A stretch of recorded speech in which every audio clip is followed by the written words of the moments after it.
Man, tough week for music, huh? Quincy Jones. Yeah. What a legend. Absolutely. But, instead of just feeling sad about it, I think we should celebrate him. Yeah. His music, his life, Definitely. And we've got a ton of material here to dive into. Articles, notes spanning, 70 years? 70 plus. It's crazy. It's a lot, yeah. His career is just like a whirlwind tour of music history. Okay, so first things first. Quincy Jones. 28 Grammys. Out of 80 nominations. 28.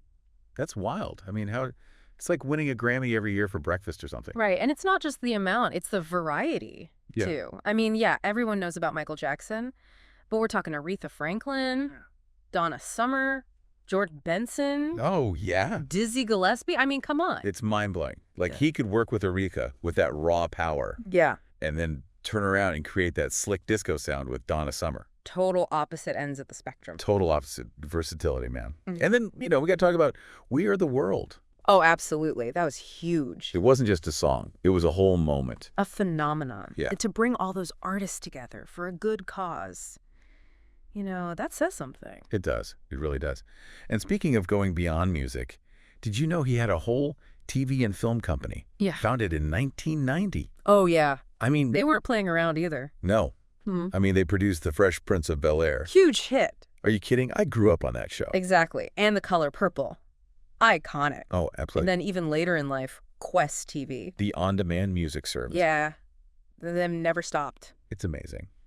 And, thinking about all that, his early life is even more incredible.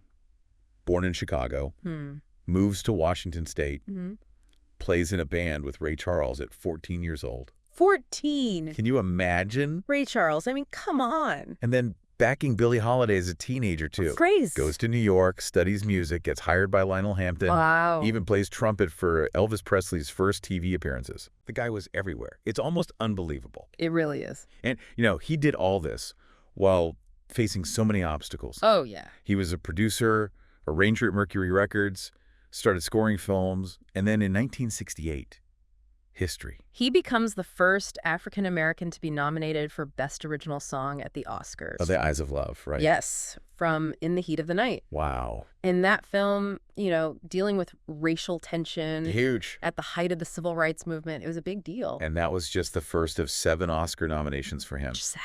He was a pioneer, opening doors for so many others. Absolutely. In an industry that was not very inclusive at the time. Not at all. Switching gears for a second. Yeah. Did you know about his near miss with Charles Manson? Oh, yeah, the story about Sharon Tate's house. Chillin'. Wait, what happened? So he had a meeting scheduled at Sharon Tate's house the night of the murders. No way. But he forgot about it. Completely blanked. Wow. That gives me goosebumps.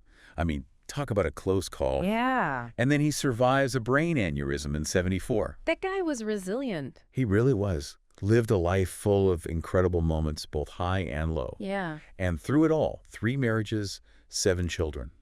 A full personal life. It wasn't just about the fame. No, definitely not. Family was important. It's a lot to take in, Yeah. We've talked about it. Quincy Jones, the musician, Yeah. the producer, the entrepreneur, the pioneer, Yeah. the survivor. Yeah. How do you sum up a legacy like that? That's tough. I think it comes down to this. He was more than just a musical genius. He was a force of nature. He used his platform to uplift people, to fight for change. That's powerful. It really is. So I want to leave you with this. What part of Quincy Jones's legacy do you think will have the biggest impact in the long run? Think about it.